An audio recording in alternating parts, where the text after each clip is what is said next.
chuối mình lấy đi về nhà trồng nhá.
Con ở đấy rồi mẹ đi đào này nhá.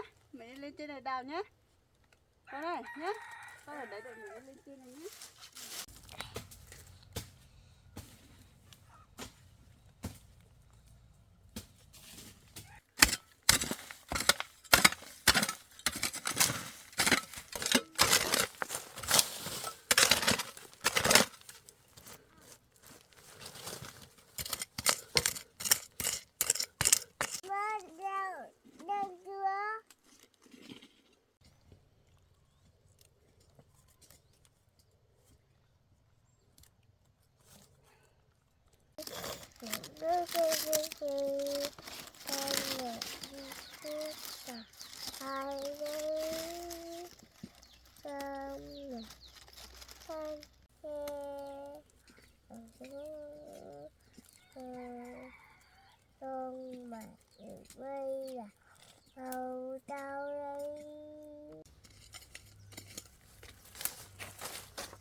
Ôi, con kiến đây. Mẹ làm sao ấy? Con kiến con ơi. Con kiến. Ra ra.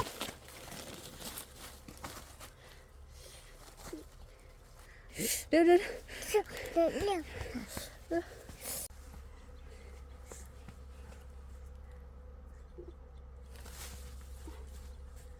Đâu kiến nhục. Đây này. Con kiến.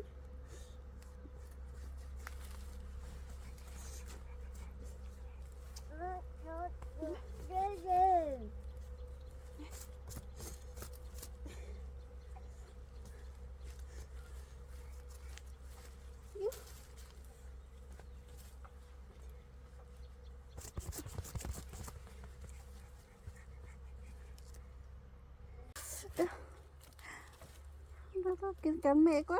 Là nhớ mẹ. Đây này.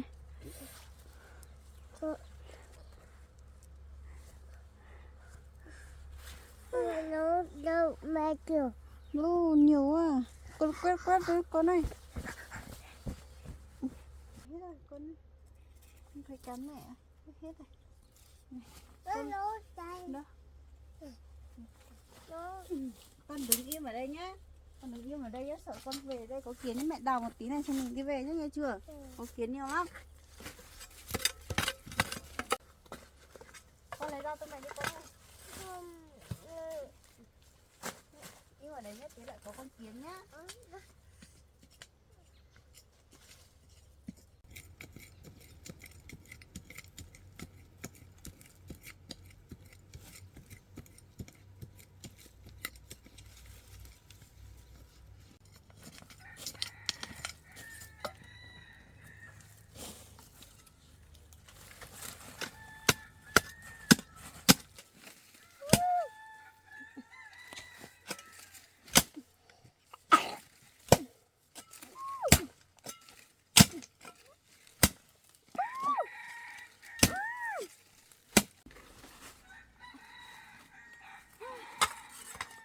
Con này đi đâu? Nhớ con đi trước ạ. Con đi trước nhá. Đi. Đi mẹ cầm chuối đi chứ. đi đâu? Đi đâu?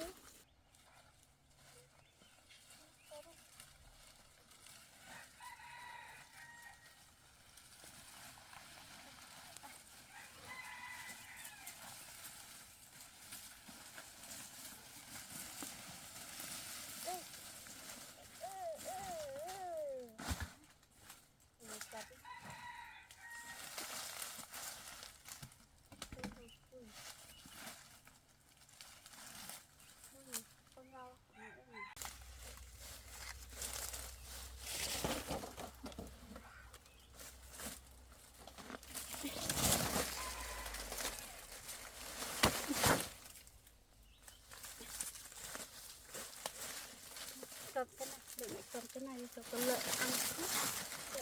Cắt cái này đi con. Con đeo dép của con vào đi con ơi.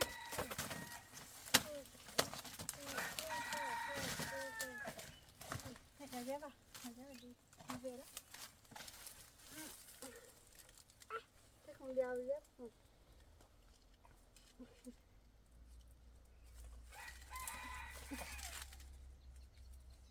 Đây đợi mẹ.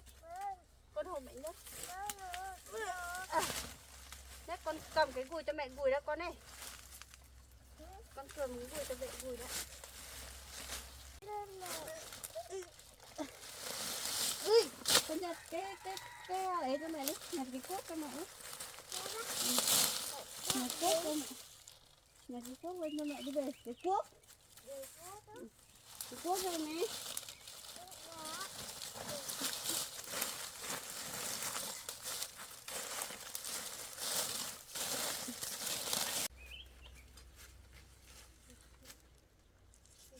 Đầu nhá.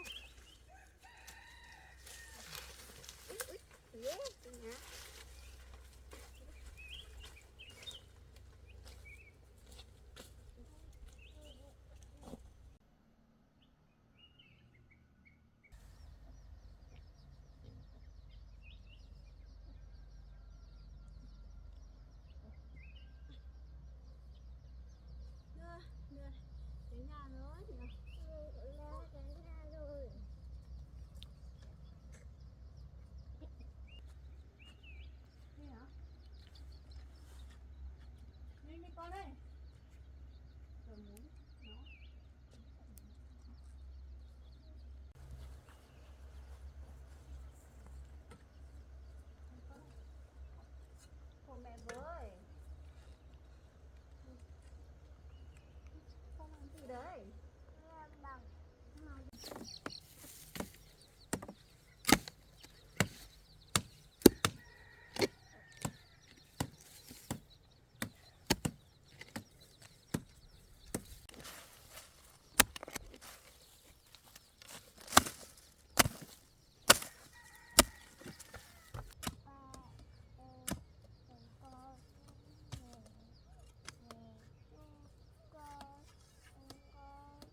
Cây chuối nhá. Chơi đuổi.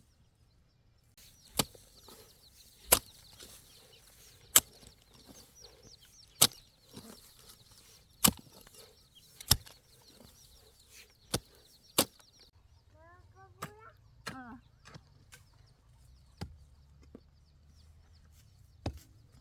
Con đi đâu đây?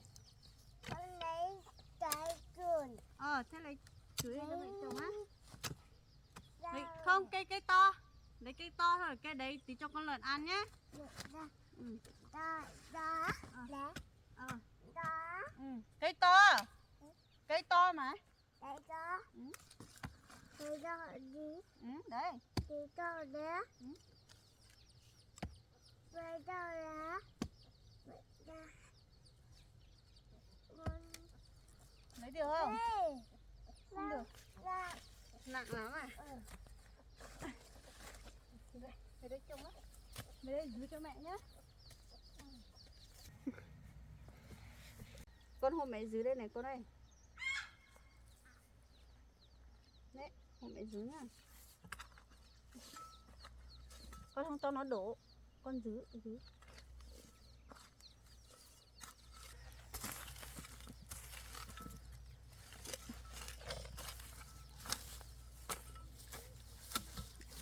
Đây, bỏ ra cho con.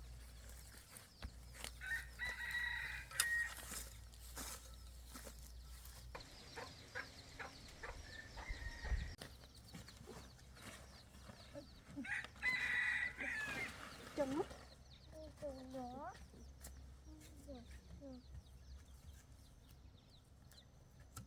Đây con ơi, để giữ nữa nào. Con về giữ cho mẹ. Không cần giữ đâu, lấy ra cho mẹ. Không cần giữ đâu.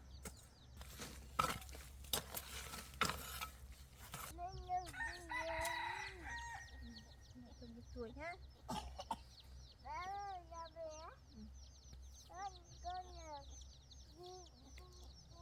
Vâng, thế con đi chết đu ngồi đợi mẹ nhá.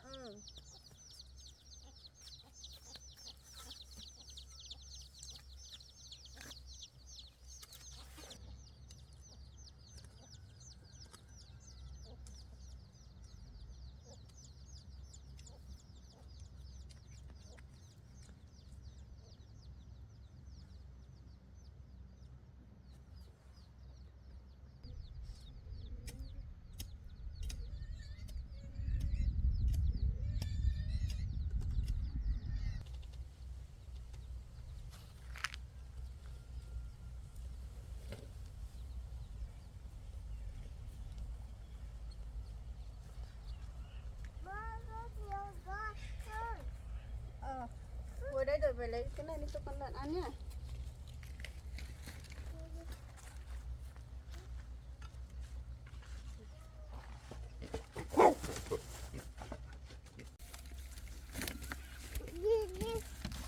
Về đây nữa. Con về đây xem con lợn nhá. Con nhỏ đi. Nó ăn bia Nó trong ăn chuối mà. ăn đây nó đây nổ ăn dẻ ăn dẻ vừa này ăn dẻ luôn.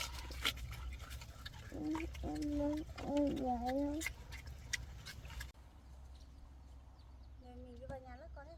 Đi.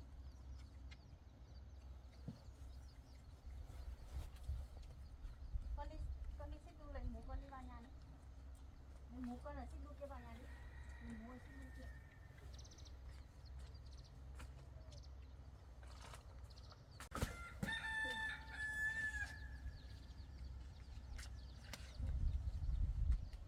Đi thăm chú không? Đi chú không? Mình đi bắt con gà đi chú nhé. Mình bắt con gà đi chú nhé. Đi không? Con nhớ chú á. Con lại nhớ chú á. Phải không? Bắt con gà đi chú nhé. Đi. Mình đi xem con gà. Chú.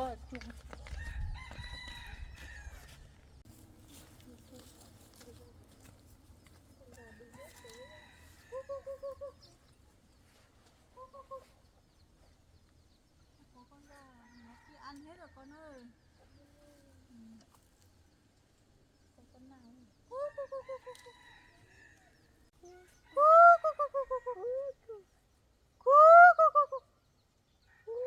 Như có một con bé thế nè. Con bé rất bé quá. Mấy con bé mang đi cho chú nhá.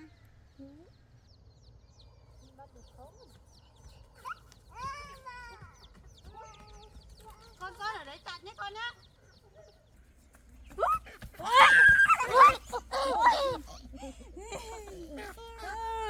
Được rồi. Hát được con gà rồi. Này. Mệt quá nhỉ. Con gì? Để đi, Đâu lấy đi cho. Đi thăm chú nhé. Rồi. Mình lấy đi nhớ vào lần cho chú nhé. Con cầm đi. Cầm đi. Cầm chắc vào nhá. Đấy, cầm chắc vào nhá.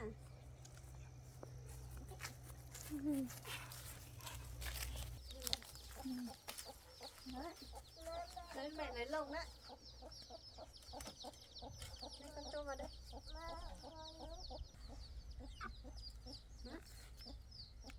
Để bỏ ra, con bỏ chân ra. Bỏ chân nó ra, được. Đấy.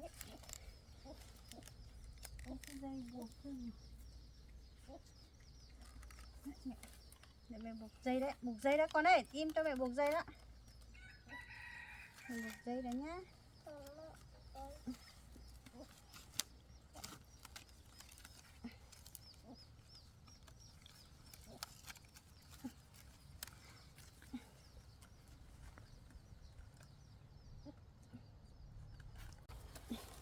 Cho mẹ xóa vào đây nhé. Lấy đi xong mình mổ cho chú ăn nhá. Được. Anh. Mình lấy đi cho chú nhá. Tên chú Đào ấy. Không có ai nấu cơm cho chú mình nấu nhá.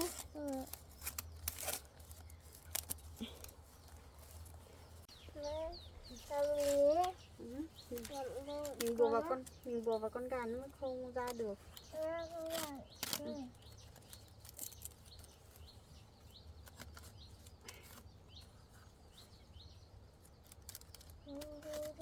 Đây. Con xách đi. Đấy, con ở đây đợi mẹ đi. Thế đi mình đi đóng cửa đấy nhé. Đấy, mẹ đóng cửa đấy nhé.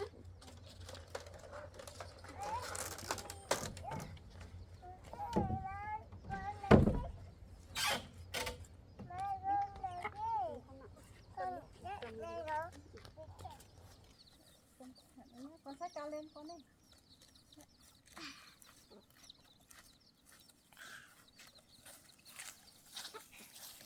Đây mẹ cõng con này. Đây mẹ cõng con xách con gà nhá.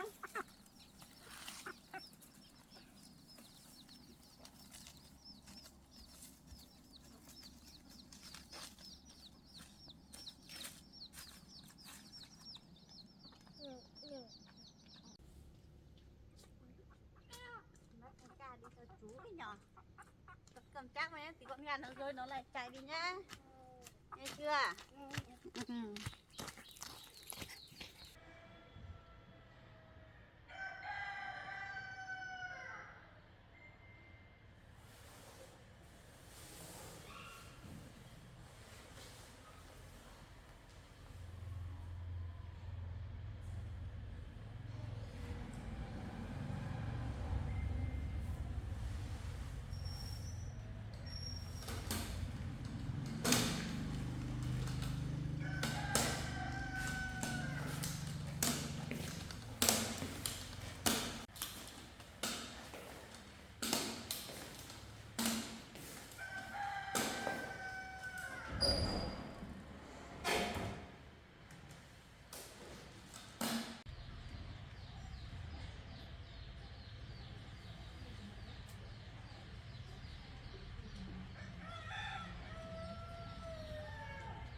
cho mẹ cầm đi, cho mẹ cầm đi.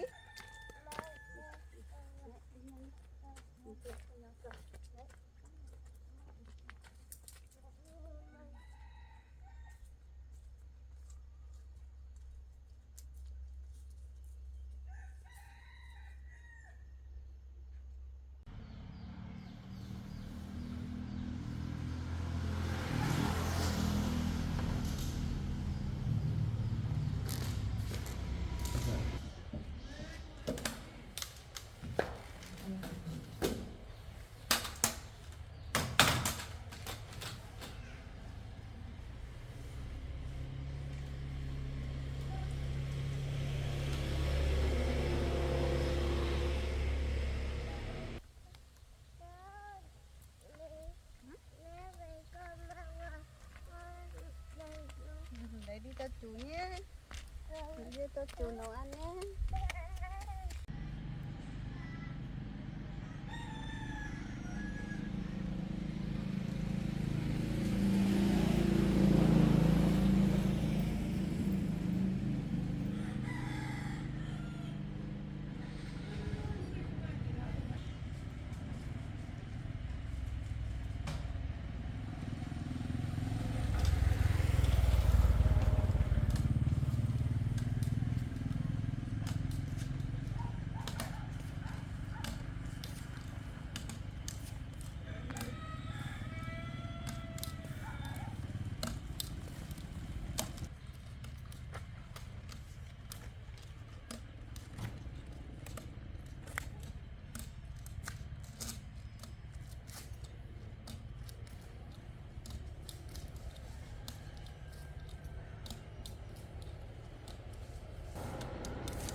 Mẹ con điều ấy Đi về thằng này,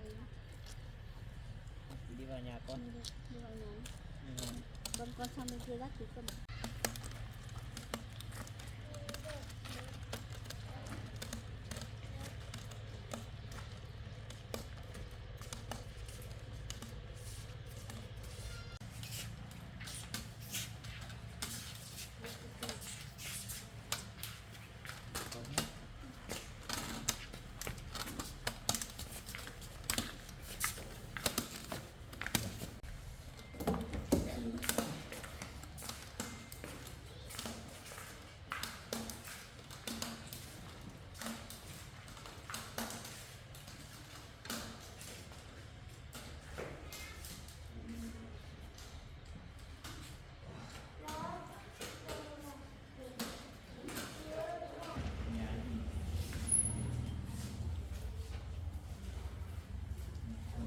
Nhà bị chân chú ấy. Con này đi ngủ. Con ở đây với chú nhé.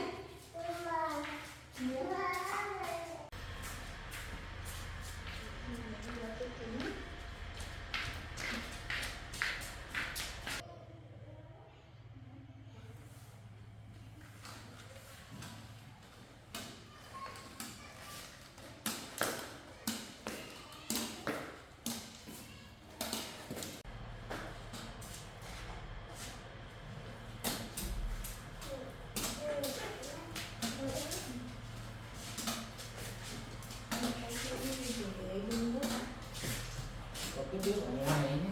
Cái nước ở ngoài ấy. Có cái ống. Rau thì Con ngồi đấy nhá, con với chú ngồi đấy nhá. con đi ở mình ở đây.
con múa nào, bây giờ con chuyển sang múa nào, múa cho chú xem nào, múa đi. Làm đây, đây, con biết. Múa đi. Con múa đi. Mẹ ơi con biết tôi yêu con rồi, con rồi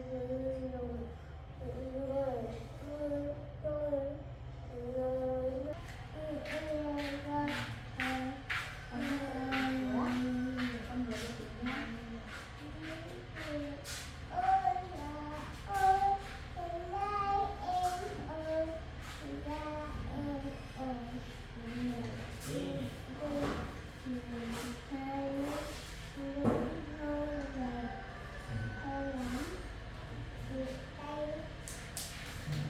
Múa đã được rồi.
Con mang kiểu á. Để chú đi lấy. Con ở đấy nhé.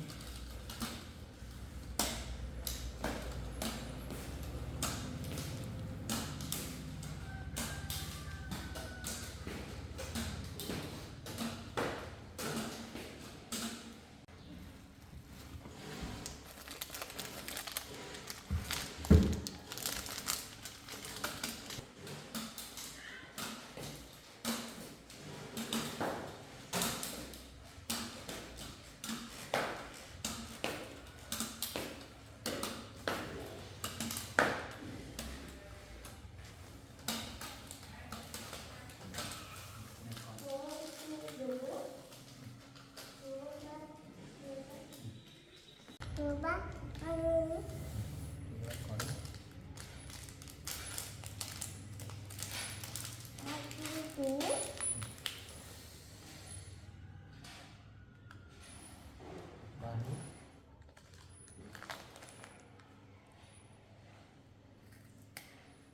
Ngon không? Ngon không? ngon cây Ngon lắm à? ngon cấm Ngon lắm. ngon cây chọc Ngon không? Ngon không?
ơi chị Ngại nhé.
Con đi ra kia đi con đi ra kia xem chú đi. Con Hả? Con là con mặt về mặt con là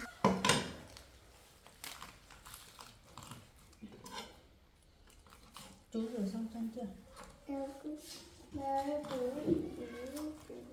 đâu Chú rửa xong chân bảo mẹ nhé. đâu mà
Con đi ra kia, chú đi con.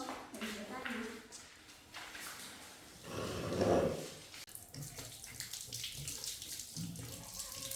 Rửa tay con đừng có đây.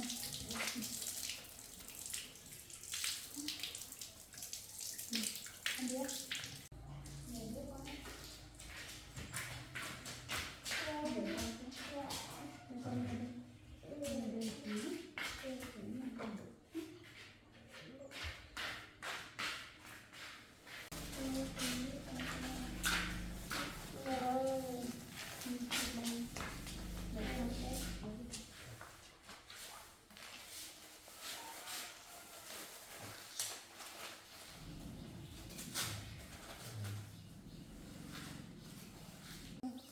Con cầm để chú bóc cái này.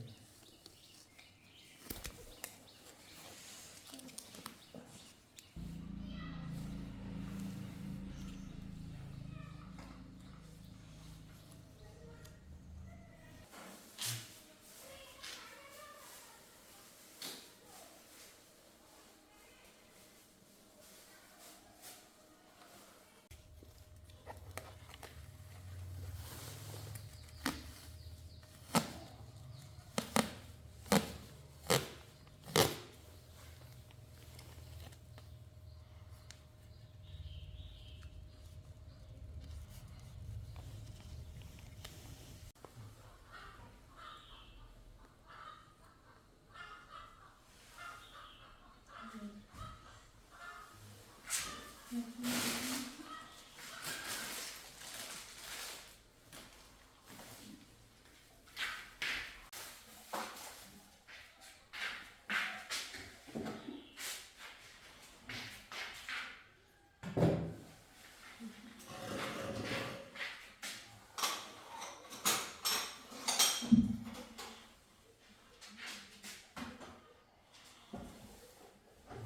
ăn cơm nhé, cơm với chú nhé. Ăn nhiều á. Con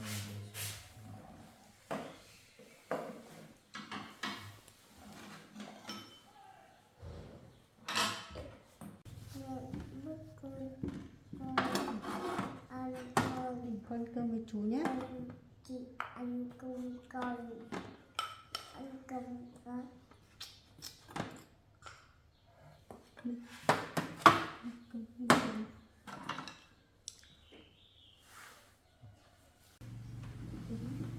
qua cơm Cô ăn đồ đó đây, ăn đôi đó đây ăn ăn đôi con đấy. đó Ăn đi. Ăn đây. Chén đồ á. ăn cơm Thế con lấy còng cho chú đi, lấy còng này cho chú nào. Lấy còng đi này. ăn cơm tôi là Em lấy bát cùng bọn anh ăn cơm.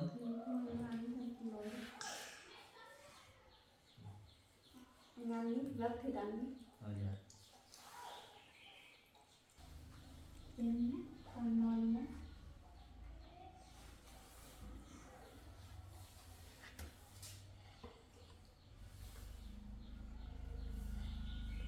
Ăn đi con đi.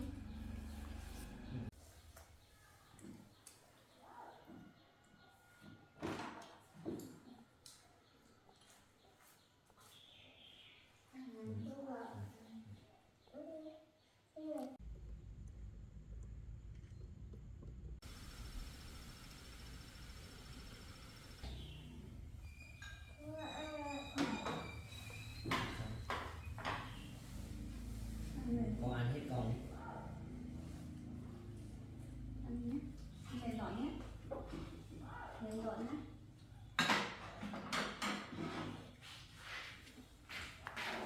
Con ăn hết cái con này nhé. Ăn vậy nha.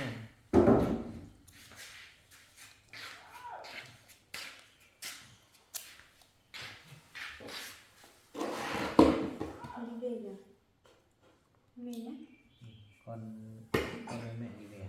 Thế cho con mình về nhé. Em với con về nhé. Hai mẹ con đi về. Em cảm ơn mẹ con nhé. Không có gì đâu. Về nhé. Bye bye.